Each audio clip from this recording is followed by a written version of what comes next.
నేను నిన్నటి రోజున మీతో షణ్ముఖోత్పత్తి గురించి ప్రస్తావన చేసి ఉన్నాను. మీరు శ్రీరామాయణాన్ని ప్రత్యేకించి బాలకాండని వినేటప్పుడు ఒక విషయాన్ని మనసులో పెట్టుకుని వినవలసి ఉంటుంది. అది ఎలా ఉంటుంది అంటే, ఒక మహావృక్షము యొక్క వ్యూహము ఎక్కడ ఉంటుంది? ఒక చిన్న విత్తనంలోనే ఉంటుంది. బీజస్యాంతరి వాంకురో జగదిదం ప్రాంగ్ నిర్వికల్పం పునః మాయా కల్పిత దేశకాల కలనా వైచిత్ర చిత్రీకృతం అంటారు శంకరాచార్యుల వారు. చిన్న విత్తనంలోనే ఒక మహావృక్షములకు సంబంధించిన వ్యూహమంతా దాగి ఉన్నట్లు ఒక వ్యక్తి యొక్క వ్యక్తిత్వం అంతా కూడా బాల్యంలోనే దాన్ని జాగ్రత్తగా అంకురంగా మహావృక్షంగా పెంచి పోషించవలసినటువంటి స్థితి దాగి ఉంటుంది. దీన్ని పైకి తీసుకురావడం, కావలసినటువంటిది కలపడం, ఇది గురువుకు ఉండవలసినటువంటి చాలా గొప్ప లక్షణం. ఇది ఒక్కొక్కసారి కొంతమంది గురువులు ఏం చేస్తారంటే, ఒక వ్యక్తి పట్ల ఆ శ్రద్ధ తీసుకుని లోకాన్ని రక్ష చేస్తారు. కొంతమంది ఏం చేస్తారంటే, మొత్తం లోకానికి పనికొచ్చేటట్టుగా ఈ బోధ తీసుకొస్తారు. మీరు కొంచెం తేడా గమనించవలసి ఉంటుంది. ఇది ఎలా ఉంటుందంటే, అవసరమైంది కలపాలి, అక్కర్లేంది తీసేయాలి. ఒక పంట పండాలి అంటే సస్యాన్ని రక్షించాలి, చీడపీడ పట్టకుండా చూడాలి, కొన్ని తీయాలి, కొన్ని కలపాలి. అలా కలపడం తీయడం అన్నది లేకపోతే, పట్టు విడుపు అన్నది లేకపోతే అసలు ఎప్పుడు జీవితంలో ఏది చేరుకోవాలో, దేన్ని సాధించాలో దాన్ని సాధించలేడు, దాన్ని చేరుకోలేడు. ఇప్పుడు రామచంద్రమూర్తికి అనేకమైనటువంటి అస్త్రములను కృప చేశారు విశ్వామిత్ర మహర్షి. చాలా తేలిక అంటే ఆయన దగ్గర ఉన్నది ఇచ్చేసేయడం తేలిక. ఇప్పుడు ఇచ్చేసిన తర్వాత దీన్ని నువ్వు ఇలా ఉపయోగించవలసి ఉంటుంది సుమా, నువ్వు ఇలా లోకరక్షణ కొరకు పాటుపడాలి సుమా, ఇలా నువ్వు కోప్పడకూడదు, ఇలా వీటిని వాడేయకూడదు అని చెప్పారనుకోండి, అప్పటికి బాగుంటుంది, అలాగేనండి అంటారు. కానీ నిజంగా కోపం వచ్చేసినప్పుడు విశ్వామిత్ర మహర్షి మాటలు గుర్తురావద్దు, చాలా కష్టం అలాగా. అందుకని తనతో పాటు శిష్యుణ్ణి తీసుకుని వెళ్ళేటప్పుడు విశ్వామిత్రుడు ఎటువైపుగా తీసుకెళ్లాలో అటువైపుగా తీసుకెళ్తున్నారు. ఇప్పుడు రామచంద్రమూర్తి ప్రశ్న వేస్తున్నారు విశ్వామిత్రుడిని, ఆయన మాట్లాడుతున్నారు. ఈ మాట్లాడడం అనేటటువంటిది ఎలా ఉంటోంది అన్నదాన్ని మీరు బాగా పరిశీలించండి. పరిశీలిస్తే మీకు ఒక విషయం అర్థమవుతుంది. భవిష్యత్తులో రామచంద్రమూర్తి యందు ప్రకాశించేటటువంటి సమస్త గుణములకు కూడా విశ్వామిత్రుని యొక్క బోధయే ప్రాతిపదిక అయి ఉంటుంది. ఎందుకంటే ఆయన అంత తేలికగా ఏం మాట్లాడ్డావు, ఎక్కడ అవసరమో అక్కడ కదలికని, ఎక్కడ ఆగాలో అక్కడ ఆగడాన్ని కూడా నేర్పుతుంటాడు. చాలా అందంగా మాట్లాడుతుంటాడు ఆయన. నేను మీకు బాగా ఇది అర్థమయ్యేటట్టు చెప్పాలి అంటే ఒక ఉదాహరణ చెప్తే మీరు పట్టుకుంటారు. నేను ఒక కారు కావాలి, కారులో పెడతాను అన్నాను అనుకోండి. అప్పుడు కోటేశ్వరరావు కాకినాడ వెళ్ళడానికి మీకు కారు ఏర్పాటు చేశాం, ఈ కారు కాకినాడ మీరు కావలసినంత వేగంతోనూ విడిపోతుంది అన్నారనుకోండి. సరే, బ్రేకులు ఉన్నాయా అండి ఆ కారుకి? మధ్యలో ఎక్కడన్నా కావాలంటే ఆగుతుందంటే, ఎందుకంటే మీరు కాకినాడ కదా వెళ్ళడం, ఆ మధ్యలో ఆగడం ఎందుకు, అందుకని బ్రేకులు లేవు దానికి అన్నారనుకోండి. ఇప్పుడు ఆ కారు ఉపయోగం ఏమైనా ఉంటుందా? వేగము అన్నదానికి అర్థం ఏమిటంటే, ఎక్కడ ఆగాలో అక్కడ ఆగేటటువంటి లక్షణం కూడా ఉండాలి, లేకపోతే అందులో భద్రత లేదు. ఒక కారుకి యాక్సిలరేషన్ ఎంత అవసరమో, స్పీడ్ ఎంత అవసరమో, బ్రేక్ కూడా అంతే అవసరం. స్పీడ్ ఉండి బ్రేక్ లేకపోయినా, బ్రేక్ ఉండి స్పీడ్ లేకపోయినా అది కారు కాదు కదా. వ్యక్తిత్వము అంటే అర్థం ఏమిటంటే, చాలా విషయాలు తెలిసిండి చెయ్యకూడనివి చెయ్యకుండా ఉండగలిగినటువంటి నిగ్రహం లేకపోయినా, చెయ్యకూడనివి చెయ్యకుండా ఉండగలిగిన నిగ్రహం ఉండి తెలుసుకోవలసినవి తెలుసుకుని అనుష్ఠించకపోయినా ఆ వ్యక్తిత్వానికి సమగ్రత ఉండదు. ఇప్పుడు మీరు బాగా దాన్ని పట్టుకున్నారని నేను అనుకుంటున్నాను.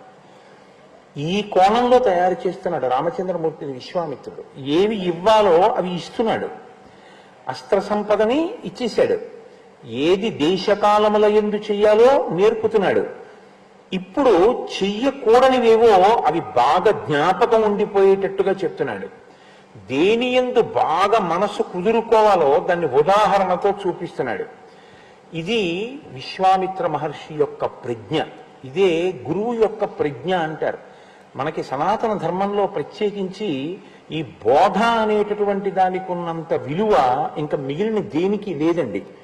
భారతీ తీర్థస్వామి వారు ఒకసారి అనుగ్రహ భాషణం చేస్తూ ఒక మాట అన్నారు, అసలు సేవలన్నింటిలోకి ఉత్తమమైన సేవ ఏది అంటే బోధ చేయుటయే. ఎందుకో తెలుసా అండి? బోధ చేస్తే వచ్చేటటువంటి మార్పు శాశ్వతం కాకుండా మీతో ఇవాళకి నేను ఏదో 10 రూపాయలు 20 రూపాయలు ఖర్చు పెట్టించడం తాత్కాలికం, అది ఉపయోగపడదు. అందుకే మీరు బాగా గమనించగలిగితే మీరు ఒక రహస్యాన్ని పట్టుకుంటారు. సనాతన ధర్మంలో ఇతరులకు ఉపకారం చేయడానికి కానీ ఇతరులకు సేవ చేయడం కానీ సంస్థాపరమై ఉండదు. మీరు గమనించండి, శంకరాచార్యులు వారు ఎప్పుడు చెప్పినా స్కూల్ పెట్టండి అని శంకరాచార్యులు వారు చెప్పరు. శంకరాచార్యులు వారు హాస్పిటల్ కట్టండి అని చెప్పరు. నేను మన్నింపబడినది కాక నా ఉద్దేశాన్ని సక్రమంగా అర్థం చేసుకోండి. ఎందుకు చెప్పరో తెలుసా అండి? సంస్థాపనం చెయ్యరు సనాతన ధర్మంలో సేవల్ని. ఇది పశ్చిమ దేశ సంస్కృతి. సేవ చేయడానికి ఒక సంస్థ ఉండాలి, మళ్ళీ ఆ సంస్థలో వాళ్ళందరూ చోట కూర్చోవాలి, వాళ్ళందరూ ఒక కప్పు కాఫీ తాగాలి, వాళ్ళు ఏదో మాట్లాడుకోవాలి, మేము ఇచ్చేవాళ్ళం, అవతల వాడు గుచ్చుకునేవాడు, మేము సేవ చేసేవాళ్ళం, వాడు సేవించుకునేవాడు, అది వాళ్ళ సిద్ధాంతం. ఇక్కడ అలా కాదు. జీవితంలో అంతర్భాగం పరోపకారం. అసలు పరోపకారం లేకుండా జీవితం ఇక్కడ లేదు. దానికి సంస్థాపనం చేయడం అన్నది ఉండదు.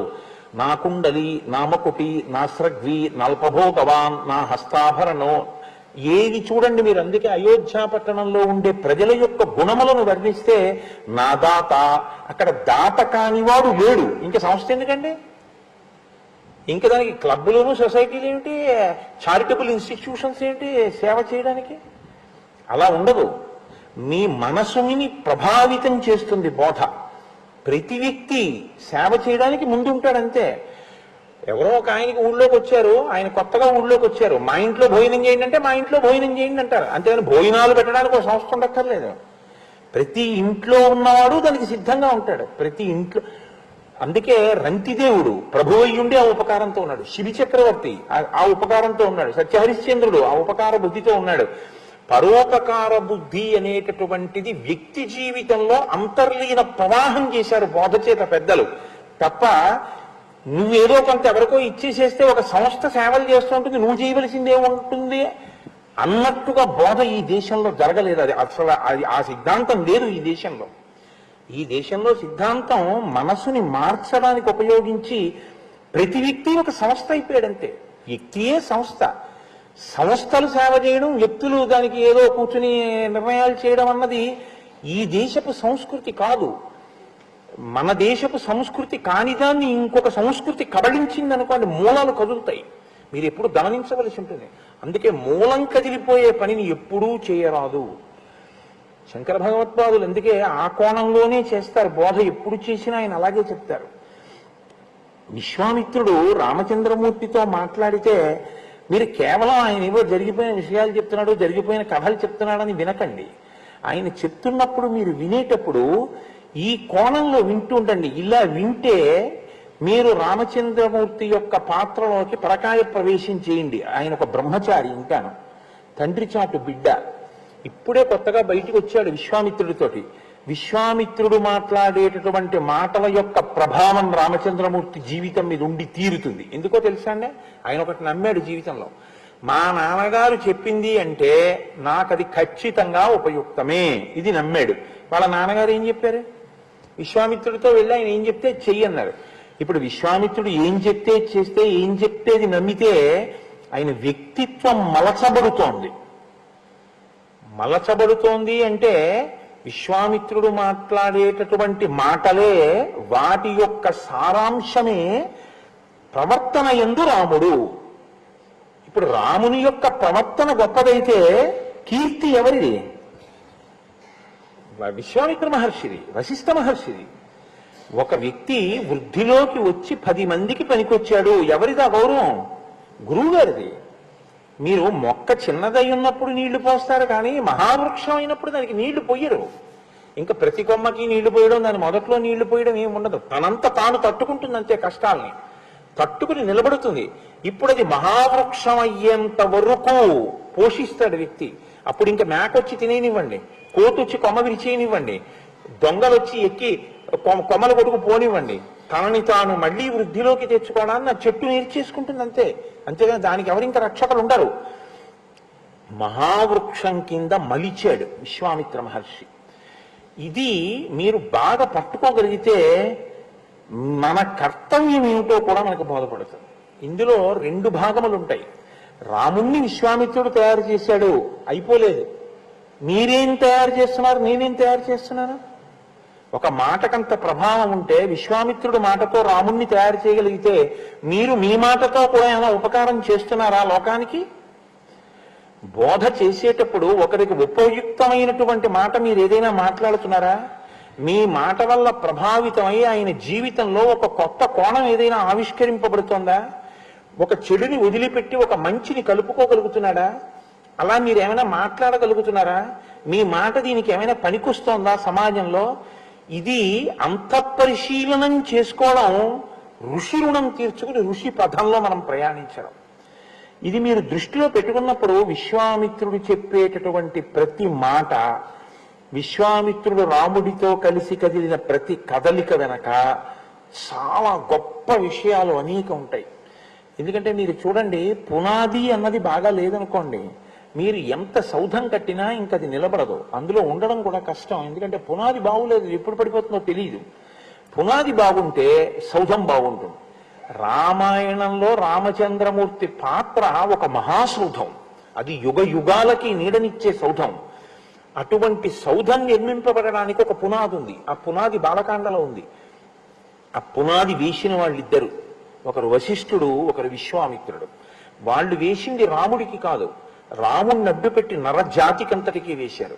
అందుకే రామాయణం ఎంతకాలం కావలసి ఉంటుంది అంటే, నరత్వం కావాలి అన్నంత కాలము రామాయణం కావాలి. నువ్వు నీ బిడ్డలకి ఏం మాట్లాడాలో తెలుసుకోవాలంటే రామాయణం చదువుకోవాలి. నువ్వు సమాజంలో వాళ్ళతో మాట్లాడడం ఎలా మాట్లాడాలో తెలియాలంటే నీకు రామాయణం తెలిసి ఉండాలి. నువ్వు నీ గురువు గారిని ఎలా గౌరవించాలో తెలియాలంటే నీకు రామాయణం తెలియాలి. నీ పూర్వీకుల్ని నువ్వు ఎలా గౌరవించి మాట్లాడాలో తెలియాలంటే నీకు రామాయణం తెలియాలి. నీకు రామాయణం తెలియని నాడు అసలు నీకు ఎవరి పట్ల గౌరవంతో ప్రవర్తించడం నీకు చేత కాదు. నీకేం తెలుస్తుందంటే ఎప్పుడు గుండెల మీద చెయ్యేసుకుని నా అంతవాణ్ణి నేనని అహంకారంతో బ్రతకడం ఒక్కటే వస్తుంది. ఏదో చిన్న విభూతి దాన్ని అడ్డు పెట్టుకుని ఇంక ఇలా చూపించి ఓ ఎక్కడ లేని అహంకార ప్రకటనం చెయ్యడానికి మాత్రమే పనికొస్తుంది. ఎన్ని ఉన్నా ఇమౌస్మము నిషార్దూల కింకరౌ సముపస్థితౌ ఆజ్ఞాపయ యథేచ్ఛం వై శాసనం కరవామకిం అనగలగాలి అంటే సంస్కారం చాలా అవసరం. ఇది కేవలం చెప్పడం వల్ల వస్తుందా అంటే అనుమానాస్పదమే. వినేవాడి హృదయం కూడా ఆర్ద్రతతో ఉండాలి. ఉండనప్పుడు రాదు. మీరు చూడండి, నాది పొరపాటు జరిగింది, నన్ను మన్నించండి అని మీరు ఒక మాట అనాలంటే మీకు సంస్కారం లోపల ఉండాలి. మీరు బహు సంస్కారవంతులైతేనే ఆ మాట మీ నోటంటే వస్తుంది. లేకపోతే మీరు ఏం చేస్తారో తెలుసా, అదొక్కటి అనడానికి చాలా అడ్డు పెట్టుకుంటారు. అలా నేను అనాలా, ఓ కారణం చెప్తాం, దబాయిస్తారు. ఈయన వెళ్ళి ఇంకొక ఆయన్ని గుద్దాడు. ఏమయ్యా అలా గుద్దేశావు అన్నాడు ఆయన. ఏం మీరు చూసుకోలేరా అన్నాడు. ఆయనకి చూసుకోలేరా అంటే నాకు తప్పైపోయిందండి, నేను ఇలా రాకుండా ఉండవలసింది, నాది పొరపాటే, నన్ను మన్నించండి, అయిపోయింది. అలా అనలేరు. అలా అనలేని తనం రావణుడు, అనగలిగిన తనం రామచంద్రమూర్తి. మీరు ఎలా ఉంటారో మీ ఇష్టం, అంతే రామాయణం. రావణుడు ఎన్నడూ అంగీకరించడు తన తప్పు. తన జీవితంలో ఈ తప్పు చేశాను నేను మన్నింపబడేదను గాక అని అనడు. మనుష్యుడొక్కడే ఆ మాట అనగలడు, నన్ను క్షమించండి అనగలడు. అది ఔదార్యం అండి, అది సంస్కారం. ఆ మాట అనడం ప్రాణం పోయిన రావణాసురుడు ఆ మాట ఎప్పుడు దబాయించి మాట్లాడతాడు. స్వధర్మో రక్షసాంభీరు సర్వధైవన సంశయ గమనం వా పరస్త్రీనాం హరణం సంప్రమజ్జమ ఇదంతే చారు సంజాతే యవ్వనం యతివర్తతే యతతీతం పునర్నైతి సోత శ్రీఘ్రమపామివ.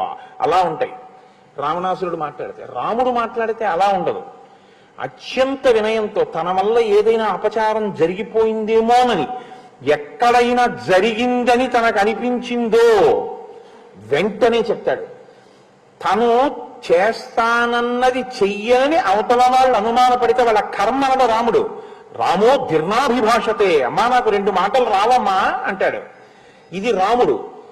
మీరు ఎలా ఉండాలనుకుంటున్నారు మీ ఇష్టం, మీరు ఎలా చెక్కబడాలనుకుంటున్నారు మీ ఇష్టం. కానీ రామాయణం మాత్రం మీకు రెండు మార్గాల్ని చూపిస్తుంది. నువ్వు ఎలా వెళదాం అనుకుంటున్నావో నువ్వు వెళ్ళవచ్చు. ఈ మార్గం వెంట వెడితే నీ ఫలితం ఇలా ఉంటుంది, ఈ మార్గం వెంట వెడితే యుగాలు మారిపోవచ్చు, నీకు దేవాలయాలు ఉంటాయి, నీ పేరు చిరస్మరణీయమై ఉంటుంది. నువ్వు ఎలా ఉండాలనుకుంటున్నావో, నీ వాళ్ళని ఉద్ధరించాలనుకుంటున్నావో, తాము తరించిన వాళ్ళని కూడా కిందకి లాగేసి నరకంలోకి తీసుకెళ్లాలనుకుంటున్నావో నీ ఇష్టం. నీ చేష్టితముల చేత నువ్వు ఎలా అయినా ఉండొచ్చు. ఇది రామాయణం యొక్క తీర్పు. మీరు ఆ కోణంలో అలా చెక్కినటువంటి రామచంద్రమూర్తి యొక్క స్వరూపంలో విశ్వామిత్ర మహర్షి యొక్క వాగ్వైభవాన్ని మీరు అనుభవించండి. నేను మళ్ళీ మళ్ళీ ఎందుకు ఈ మాట చెప్తున్నానంటే, విశ్వామిత్ర మహర్షి యొక్క పాత్ర ఇంకా రేపటి వరకే కనపడుతుంది, ఇంకా తర్వాత శ్రీరామాయణంలో కనపడదు. నేను మళ్ళీ మళ్ళీ మీతో చెప్తున్నాను, ఎందుకో తెలుసా అండి, కష్టపడి వేసిన పునాది ఎప్పుడూ కనపడదు. పునాది భూమి లోపలే ఉంటుంది. మిగిలిన వాళ్ళందరూ ఏమంటారంటే బెడ్రూమ్ చాలా బాగా కట్టారండి, హాల్ బాగా కట్టారండి, ఇంటీరియర్ డెకరేషన్ చాలా బాగా చేశారండి అంటారు. కానీ అబ్బా, ఇన్నంతస్తుల భవనం కట్టారంటే కింద పునాది ఎంత గట్టిగా నిర్మాణం చేశారండి అని ఎవరు అడగరు. ఎవ్వరూ అడగకపోయినా, ఎవ్వరూ ప్రశంసించకపోయినా, ఎవ్వరూ దాన్ని గుర్తించకపోయినా, ఇది గుర్తింపబడడానికి కారణం మాత్రం నేనే. ఈ తృప్తి, ఈ మాట వినపడుతుందో లేదో కూడా భూమిలో ఉన్న పునాదికి, చాలు నా మీద ఇది నిలబడి ఉంది, దీన్ని నేను నిలబెట్టగలిగితే నా జన్మ ధన్యమని ఆ పునాది అలాగే ఉంటుంది. శ్రీరామాయణంలో విశ్వామిత్రుడు వశిష్ఠుడు కూడా అంతే. ఈ దేశంలో గురువు గారిని పిలిపించుకున్నటువంటి వాళ్ళ పాత్ర ఎంత జాగ్రత్తగా ఉండాలో, మాట ప్రధానంగా ఎంత జాగ్రత్తగా ఉండాలో, ఎంతగా ప్రభావితం చేసేదై ఉంటుందో నేర్పింది మనకి శ్రీరామాయణం. కాబట్టి మీరు ఆ కోణంలో అవధరించెదరుగాక.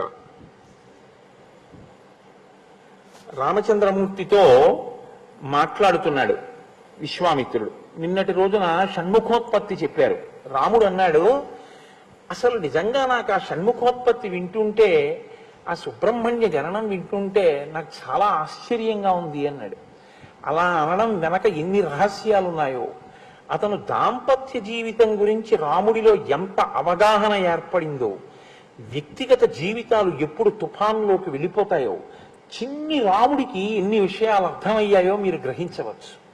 ఇప్పుడు అంటున్నాడు విశ్వామిత్రుడు, అయోధ్యాధిపతి శూర పూర్వమాసీన్ నరాధిప సగరో నామధర్మాత్మ ప్రజాకామ సచా ప్రజ వైదర్భిదుహితా రామ కేశినీ నామనామత జ్యేష్ఠా సగరపత్నీ సా ధర్మిష్ఠా సత్యవాదిని అరిష్టనీ విదుహిత రూపేణ ప్రతిమా భువి ద్వితీయా సాగరస్యాసీత్ పత్ని సుమతి సంజ్ఞిత. ఆయన ఒక మాట చెప్తున్నాడు, రామ మీ వంశంలోని పూర్వం సగరుడు అనబడేటటువంటి ఒక చక్రవర్తి ఉండేవాడు. ఆయనకి 2 భార్యలు. దక్షిణ నాయకత్వం అంటారు. దక్షిణ నాయకత్వం అంటే బహుభార్యాత్వం, ఒకరికన్నా ఎక్కువ. అది మహారాజులకు అంగీకరింపబడింది. దశరథ మహారాజు గారికి 365 మంది భార్యల కన్నా ఉండేవారు అని. కాబట్టి అయోధ్యాధిపతి శూర, అయోధ్యాధిపతి అయినటువంటి మహాశూరుడైనటువంటి సగర చక్రవర్తికి 2 భార్యలు. ఆయన పరమధర్మాత్ముడు. రాజ్యాన్ని చాలా ప్రజల మనసు చూరగొనేటటువంటి రీతిలో పరిపాలన చేసినటువంటి వాడు. వైదర్భదుహితారామ కేశినీ నామనామత. ఆయన విదర్భరాజు యొక్క కుమార్తె అయినటువంటి కేశిని ఆయన యొక్క పెద్ద భార్య. ఆవిడ జ్యేష్ఠా సగరపత్ని సా ధర్మిష్ఠా సత్యవాదిని. ఆమె చాలా ధర్మమును అనుష్ఠించేటటువంటి స్వభావము కలిగినది, సత్యమును మాట్లాడుతుంది. అరిష్టనే విదుహిత రూపేణ ప్రతిమా భువి ద్వితీయా సాగరస్యాసీత్ పత్ని సుమతి సంజ్ఞిత. అరిష్టనేమి అని మారుపేరు కలిగినటువంటి కశ్యప ప్రజాపతి యొక్క కూతురు అన్నారు వ్యాఖ్యాతలు చాలా చోట్ల. ఆ అరిష్టనేమి యొక్క కుమార్తె అయినటువంటి సుమతి అనబడేటటువంటి ఆమె గొప్ప లావణ్యవతి, సౌందర్యవతి. ఆమె సగర చక్రవర్తి యొక్క 2వ భార్య. ఇద్దరు భార్యలతో సగర చక్రవర్తి చాలా సంతోషంగా కాలం గడుపుతున్నాడు. సంతానం లేదు. ఇక్ష్వాకు వంశంలో తరచుగా ఈ సమస్య మీకు కనపడుతూ ఉంటుంది. సంతానం ఉంటూ ఉండదు. దిలీపుడు అదే సమస్య, సగర చక్రవర్తి అదే సమస్య, దశరథ చక్రవర్తి అదే సమస్య. అందుకే భగీరథుడు దీనికి ఒక శాశ్వతమైన పరిష్కారాన్ని సాధించే ప్రయత్నం చేశాడు. అంటే వంశ చరిత్రని అర్థం చేసుకోవడం అన్నది ఎంత ముఖ్యమో మీరు తెలుసుకోవలసి ఉంటుంది. ఇవాళ మనకి ఏమైపోయిందంటే లోకంలో చదువు అంటే అది ఎక్కడి వరకు పరిమితం అయిపోయిందంటే కేవలం పుస్తకం చదువుకోవడం అంతే చదువు అంటే. తప్ప మీ తాతగారు ఎవరండి అని అడిగారు అనుకోండి తెలియదు, మీ గోత్రం ఏమిటండి అని అడిగారు అనుకోండి తెలియదు, మీ ఋషులు ఎవరండి అని అడిగారు అనుకోండి ఏమి తెలియదు, మీ మేనత్ ఎవరు వాడికి తెలియదు. ఎందుకంటే మనం అసలు పంపం, అందులో ఎటువంటి సిస్టమ్ మనం ఇవాళ తయారు చేసేసుకున్నామంటే ఇది ఒక దారుణమైనటువంటి స్థితి. నాకు తరచుగా అదే జ్ఞాపకానికి వస్తుంటుంది. పౌల్ట్రీ ఫార్మ్స్ ఉంటాయి, కోళ్ళు పెంచేటటువంటివి. మీరు ఎప్పుడైనా చూశారో లేదో, నీకు అదే పని అనుకోకండి, చూసినది గుర్తొస్తుంటుంది అంతే. ఆ పౌల్ట్రీ ఫార్మ్స్ లో కోళ్ళని పెంచుతూ ఉంటారు. అవి ఎక్కువ స్వేచ్ఛగా తిరగడానికి చోటు ఉంచారు. కోడి పక్కన కోడి, కోడి పక్కన కోడి దగ్గరగా పెరుగుతాయి. ఎందుకంటే అవి కొంచెం ఎక్కువ కదిలితే వాటికి ఉన్నటువంటి శక్తి క్షయం అవుతుందని ఎక్కువ కదలడానికి అవకాశం ఇవ్వరు వాటికి. అది అక్కడే పుడుతుంది, అక్కడే పెరుగుతుంది, అక్కడే తింటుంది, అక్కడే విసర్జిస్తుంది, అక్కడే గుడ్డెడుతుంది. వాడు వచ్చి కింద నుంచి గుడ్లెట్టుకుపోతాడు. ఆఖరణ దాని యొక్క ఒకే ఒక యాత్ర ఏమిటంటే అదే దాని అంతిమ యాత్ర. వాటి కాళ్ళన్నీ కలిపి ఓ గుత్తి కింద కట్టి పడుకుపోతారు. చాలా దారుణంగా ఉంటుంది ఆ స్థితి. అది తీసుకెళ్ళడానికి కూడా పాపం తలలు రోడ్డు కొట్టుకుపోతుంటే తీసుకెళ్తారు. తీసుకెళ్లి పైన ఎక్కింది అంటే దాని కంఠం పోయిందని గుర్తు, కింద ఉంది అంటే కంఠం పోవడానికి క్యూలో ఉందని గుర్తు, అంతే దాని జీవితం. ఇవాళ మనం పిల్లల్ని స్కూలుకు పంపించే విధానం కూడా అంతే. 30 మంది కూర్చునేటటువంటి తరగతి గదిలో పౌల్ట్రీ ఫామ్ లో కోళ్ళు ఎలా ఉంటాయో అలా 60 మంది కూర్చుని ఉంటారు. పొద్దున్న 6 గంటలకు వెళ్తే రాత్రి 8 గంటల వరకు చదివే దిక్కుమాలిన చదువు. ఆ చదువుకు అర్థమే ఉండదు. వాడికి ఇంకేమీ తెలియదు. వాడికి ఏం తెలుసు అంటే స్టాప్ వాచ్ పెట్టి 60 నిమిషాల్లో ఎన్ని బిట్లు చేసేయగలం. సంస్కారాన్ని పక్కన పెట్టని చదువు ఇదే ప్రమాదం అంతా తీసుకొచ్చేస్తుంది. అక్కడే వచ్చింది ఇబ్బంది అంతా. చదువుది తప్ప అంటే సంస్కారం లేని చదువుది తప్పు, సెల్ ఫోన్ది తప్ప అంటే సెల్ ఫోన్ది తప్పు కాదు. ప్రవచన మంటపంలో సెల్ ఫోన్ వినడం, సెల్ ఫోన్ మాట్లాడడం, సెల్ ఫోన్ రింగ్ వచ్చేటట్టుగా దగ్గర పెట్టుకోవడం తప్పు. ఇదే నేను చెప్పింది. విశ్వామిత్రుడు నేర్పింది ఏమిటి అంటే నిగ్రహం నేర్పాడు రామచంద్రమూర్తికి. నిగ్రహం లేకుండా ఏది ఉన్నా ప్రమాదమేనండి. కాబట్టి నేను ఈ మాట ఎందుకు చెప్పవలసి వచ్చింది అంటే ఆ సగర చక్రవర్తికి 2 భార్యలున్నా సంతానం లేదు. ఇప్పుడైనా సంతానం కోసమని తపస్సు చేయడానికి వెళ్ళాడు. ఎక్కడికి వెళ్ళాడు? హిమవంతం సమాసాద్య భృగుప్రస్రవణీగిరౌ. భృగుప్రస్రవణము అనబడేటటువంటి ఒక పవిత్రమైనటువంటి ప్రదేశాన్ని చేరుకున్నాడు హిమవత్ పర్వతం మీద. ఎందుకంటే దేశము, కాలము, ప్రదేశము, దేశమే ప్రదేశము, దేశమునకు ఒక శక్తి ఉంటుంది. శృంగేరి పీఠం శృంగేరిలోనే ఎందుకు ఉండాలి? గుంటూరులో పెట్టకూడదా శంకరాచార్యుల వారంటే? శృంగేరిలో ఆ శక్తి కనపడింది, తపోశక్తి. దేశమునకు ఆ శక్తి ఉంటుంది, భూమండలమునకు. కాబట్టి ఇప్పుడు అక్కడికి వెళ్ళి ఆయన తపస్సు చేశాడు భార్యలతో కలిసి. ఎవరి గురించి? అదో గమ్మత్తు. భృగు మహర్షి గురించి తపస్సు చేశాడు. మహర్షి దర్శనానికి తపస్సు చేశాడు. అంటే మీరు ఇక్కడ ఒక విషయాన్ని గమనించవలసి ఉంటుంది. దేవతలు ఎంత శక్తివంతులో ఋషులు కూడా అంతే శక్తివంతులు. ఋషి కూడా మీకు అలాగే కృప చెయ్యగలడు. కాబట్టి ఆయన ఋషి గురించి తపస్సు చేశాడు. చేస్తే ఋషి ప్రత్యక్షమయ్యారు భృగు మహర్షి. దేనికి తపస్సు చేస్తున్నావు? అది అడగక్కర్లేదు, ఆయనకి తెలుసు.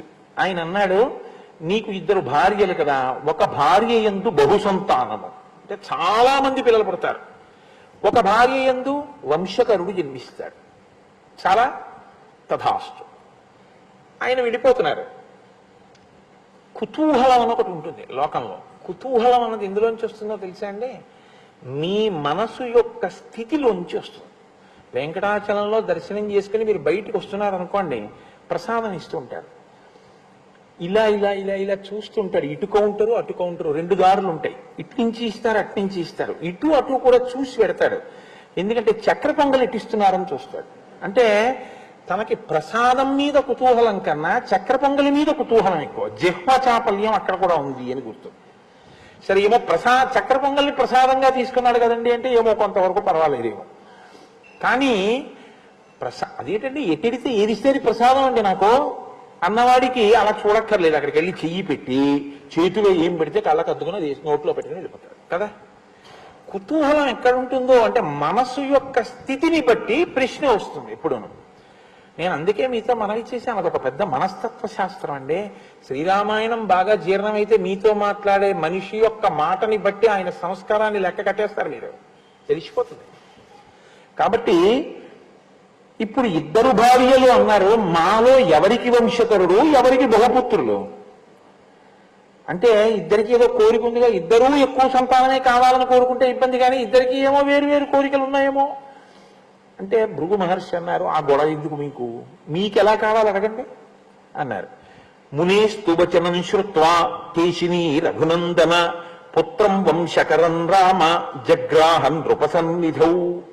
అంటే రాజసన్నిధిలోనే అడిగింది. అంటే రాజుగారిని వీళ్ళు ఏమండి అడగండి అడగండి, మాలో ఎవరికి ఎక్కువ మంది పిల్లలో ఎవరికి ఒక్క పిల్లాడు పుడతారో మీరు అడగండి అన్నారని గుర్తు కదా. మళ్ళీ భార్యల్ని తీసుకుని భృగు మహర్షి దగ్గరికి వెళ్ళి నిలబడి అడిగాడంటే ఏంటండి దాని అర్థం? కుతూహలమును ప్రదర్శించిరి.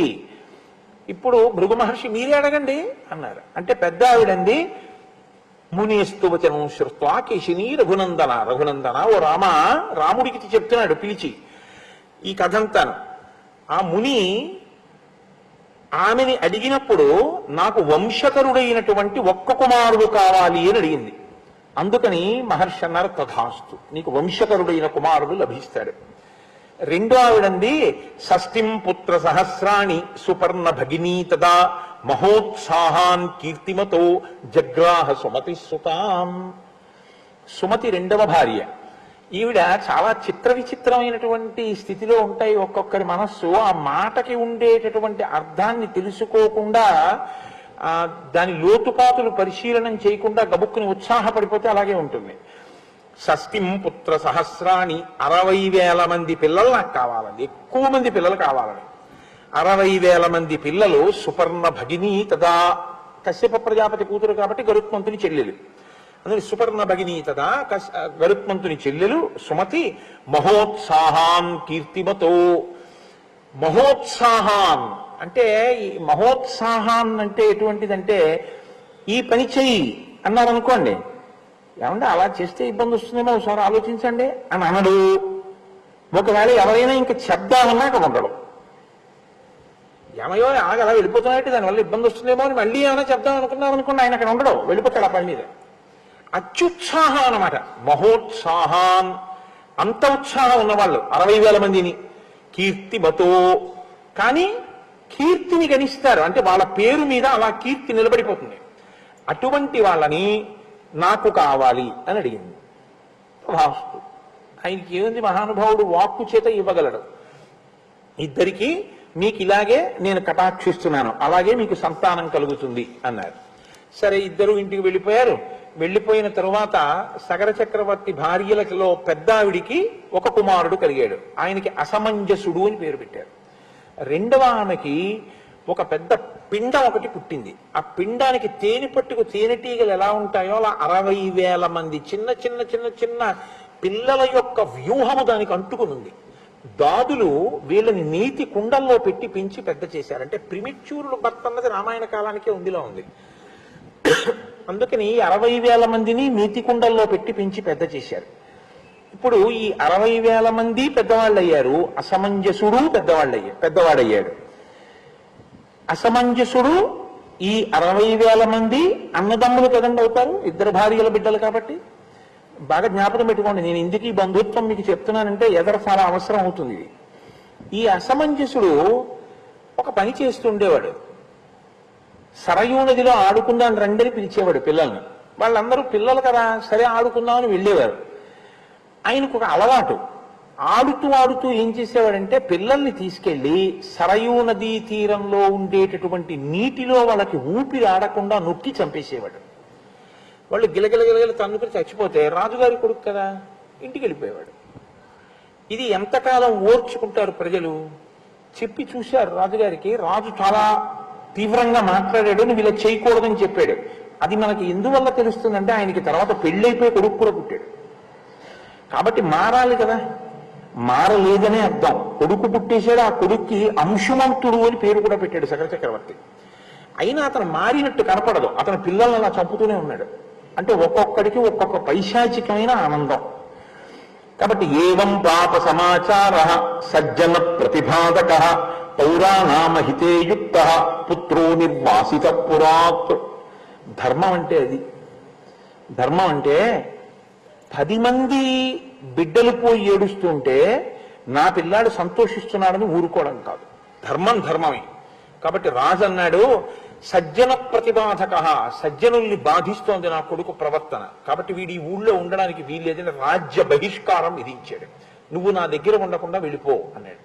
అసలు తండ్రికి కొడుకు కనపడకుండా దూరంగా వెళ్ళిపోతున్నాడు అంటేనే చాలా బెంగ. అటువంటిది తండ్రి తనంత తానుగా కొడుకుని రాజ్య బహిష్కారం విధించాలి అంటే చాలా కష్టం. అది రాజే తలుచుకుంటే దాన్ని ఎలాగైనా సరే తిమ్మిని బమ్మి చేసి తన కొడుకే ఒప్పు అని నిరూపించవచ్చు. కానీ అది ఇక్ష్వాకు వంశంలో ఉన్నటువంటి చక్రవర్తుల లక్షణం కాదు. ధర్మం కోసం అవసరం అయితే తన కొడుకుని విడిచిపెట్టాడు సగర చక్రవర్తి. జ్ఞాపకం పెట్టుకో. ఇప్పుడు ఏం చేస్తోంది ఇది రాముడి మీద గుర్తించండి. త్యాగం చెయ్యగలిగిన లక్షణాన్ని పెంచుతోంది. ఇదే నేను మీకు చెప్పింది. ధర్మం కోసం, ప్రజల కోసం అవసరమైతే కడుపున పుట్టినటువంటి కొడుకుని విడిచిపెట్టాడు మా వంశంలో ఉన్నటువంటి పెద్ద ఆయన. పూర్వీకుల యొక్క గౌరవం కోసం, ప్రజలకి రాజారాముడుగా తాను కూర్చునే ధర్మం కోసం అవసరమైతే సీతమ్మ తల్లిని దూరంగా పెట్టగలిగినటువంటి మనస్థితిని, అటువంటి వజ్రశక్తిని రామచంద్రమూర్తికి ఇచ్చినటువంటి శక్తి ప్రచోదనానికి బీజం ఎక్కడుందంటే విశ్వామిత్రుడి వాక్కులో ఉంది. ధర్మం కోసం ఎలా నిలబడాలో నేర్పాడు మహానుభావుడు. అందుకు చెప్తాడు, ఎక్కడ ఏ కథ చెప్పాలో చెప్తాడు. ఎంత అందంగా మాట్లాడతాడో చూడండి. అనుష్టుప్లో మాట్లాడతాడు, పెద్ద ఏం విశేషమైన వర్ణన చేయడు, ఒక్క మాట. కానీ అది జారిపోయింది అనుకోండి, ఆ మాట అది పట్టుకోలేదు అనుకోండి, రాముడి వ్యక్తిత్వం దిద్దపడదు. గురువు నోటి వెంట వస్తున్నటువంటి మాట, ప్రతి మాటని పట్టుకోవడంలోనే అభ్యున్నతి ఉంటుంది. గురువు గారి పని ఏంది మాట్లాడమే పని అనుకుంటే శిష్యుడు ఉద్ధరణ పొందలేడు. ఏవం పాప సమాచార సజ్జన ప్రతిబాధక పౌరాణామహితే యుక్త పుత్రో నిర్వాసిత పురాత్. రాజ్యం నుంచి వెళ్ళగొట్టి ఆయన కొడుకైనటువంటి అంశుమంతుణ్ణి మాత్రం దగ్గర పెట్టుకున్నాడు. ఎందుకు పెట్టుకోవాలి అంటే, నువ్వు మీ అబ్బాయిని తీసుకుని అవతలపోవడం లేదు. నువ్వు మీ అబ్బాయిని తీసుకుని అవతలపోవడానికి అబ్బాయి చేసిన తప్పే ఉంది. మనవణ్ణి ఉంచుకున్నాడు. నేను కూడా నా నాన్నగారితో పోతానన్నాడు అనుకోండి, అయితే బాగుంటాడు. అలా అనలేదు వాడు. అంటే వాడు ధర్మాధర్మ విచక్షణ ఎరిగినవాడు, పిల్లవాడి స్థాయిలో ఉన్నవాడు. కాబట్టి నేను వాడు అంటున్నాను. మా నాన్నగారితో వెళ్తానని లేదు, మా తాతగారితో ఉంటానన్నాడు. అంటే తాతగారు బిడ్డని విడిచిపెట్టేస్తే మా నాన్నగారిని పంపించిన మా తాతగారి ధర్మనిష్ట అంత గొప్పది అని తాతగారి పక్కన మనవడు ఉండిపోయాడు. తండ్రి ఆ స్థితి, కొడుకు ఈ స్థితి, పైన తండ్రి తాతగారిది ఆ స్థితి, మధ్యలో ఉన్నవాడిది ఇంత విచిత్రమైన స్థితి. ఎందుకు వస్తాయి ఇలాగా? అదే కర్మ ఫలితాలంటే. ఎంత గమ్మత్తుగా ఉంటుందో చూడండి. మీరు అదొక్కటి పట్టుకుని ఎంతైనా విశ్లేషణలోకి వెళ్ళచ్చు. రాముడి మనసులోకి నాటుకుపోతున్నాయి ఇవన్నీ. నేను పుట్టిన వంశం ఇంత గొప్పది, నా ముందు ఉన్నటువంటి వాళ్ళంత గొప్పవాళ్ళు, నేనొక్క పొరపాటు చేస్తే వాళ్ళందరూ సిగ్గుతో తలంచుకుంటారు.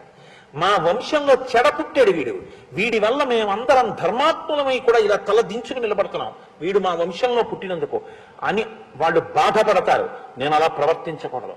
మా తాత, మా తండ్రులు గౌరవింపబడాలి, నన్ను చూసి సంతోషించాలి, మా రాముడు ఇటువంటి వాడు అని వాళ్ళు సంతోషించాలి. అబ్బా, ఏమి అంశవంతుడు, ఏమి సగర చక్రవర్తి, ఏది చేస్తే ప్రభు రాజ్యంలోంచి పంపించేయచ్చు అంటే ఊరి క్షేమం కోసం అవసరమైతే తన కొడుకును వదిలేశాడు.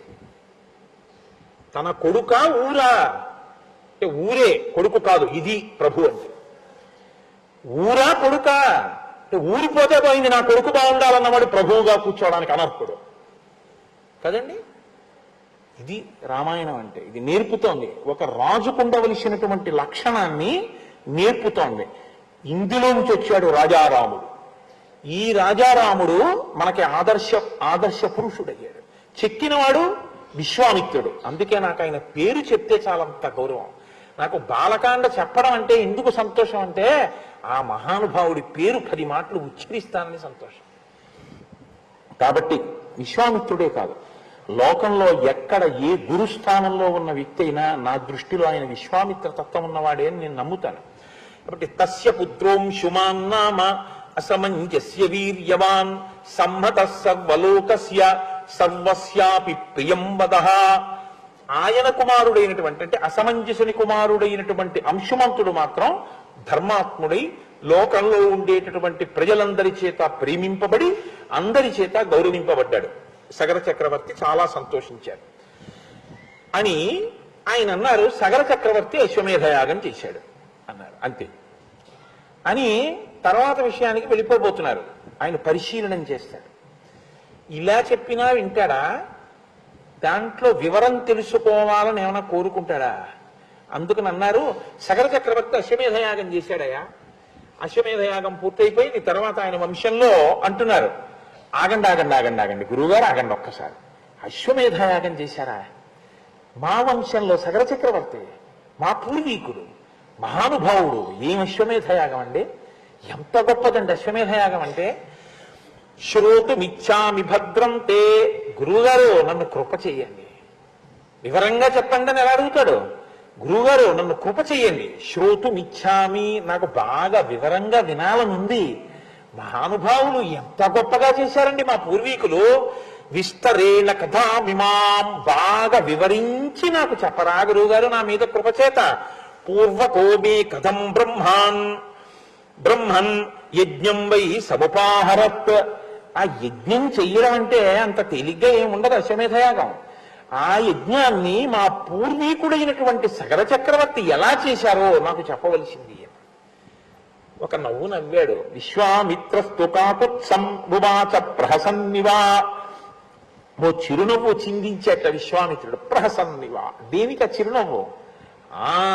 ఇదిరా అబ్బాయి నీకుండవలసిన లక్షణం. మీ తాతగారు రా అన్నారనుకోండి ఎవరో తెలుసున్న వాళ్ళు, అమ్మ బాబోయ్ ఆయన దగ్గరికి వెళ్తేనండి సుట్టేసేస్తాడంటారు ఇవాళ మన పిల్లలైతే. మాకెందుకండి మా తాతగారి గోల. అసలు తాతగారి గురించి నాయనమ్మ గురించి ఎంత లేకిగా మాట్లాడచ్చో, ఎంత పేరు పెట్టి పిలవచ్చో, ఎంత అసహ్యంగా ప్రవర్తించచ్చో ఆదర్శంగా డబ్బులిచ్చి మరీ చూపి. తండ్రి గురించి తెలీదు, తాత గురించి తెలీదు, తండ్రి గారు చేసింది తెలీదు, తాతగారు చేసింది తెలీదు. దేనికి నువ్వు ఇంకా నీ జన్మకి ప్రయోజనం? నేను మీకు ఒక యథార్థం చెప్తున్నాను. ఇవాళ నేను ఇక్కడికి రామాయణం చెప్పడానికి రావడానికి కారణం ఒక్కటే. హరిప్రసాద్ గారు నాతో కన్నుల నీరు పెట్టుకుని రోజున ఒక మాట చెప్పారు. రామచంద్రమూర్తి ఊరేగింపు వెళ్ళిపోతుంటే మా నాన్నగారు ఇంట్లోంచి చూసి పరమ సంతోషంగా బయటికి వచ్చి హారతిచ్చి లోపలికి వెళ్ళి కూర్చుని రామనామం చెప్పుకుంటూ శరీరం వదిలిపెట్టారండి. మా నాన్నగారికి అంత రామభక్తి, కోటేశ్వరరావు అని చెప్పుకుని కళ్ళమ్మన నీళ్లు పెట్టుకున్నారు. అంత రామభక్తి కలిగినటువంటి తండ్రి పట్ల ప్రీతి కలిగిన కొడుకు రామాయణం చెప్పమని అడిగాడు. ఇంకంతకన్నా ఏ కారణం కావాలి నువ్వు రామాయణం చెప్పడానికి? సెలవు పెట్టి ఎలవలసిందే నువ్వు. నీ పితృదేవతల పట్ల నీకు ప్రేమ లేకపోతే, నీ తండ్రి మీద ప్రేమ లేదు, నీ తాత మీద ప్రేమ లేదు, బూడిదలో ఎందుకు నీ చదువు? ఎందుకు పనికి వస్తుంది?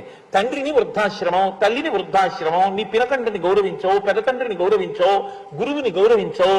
నీకు ఎవ్వరి పట్ల గౌరవం లేదు. నీ అంత నువ్వు పుట్టావు, నీ అంత నువ్వు పెరిగావు. నీ శుభలేఖ మీద పెద్దవాళ్ల పేరు ఉండదు.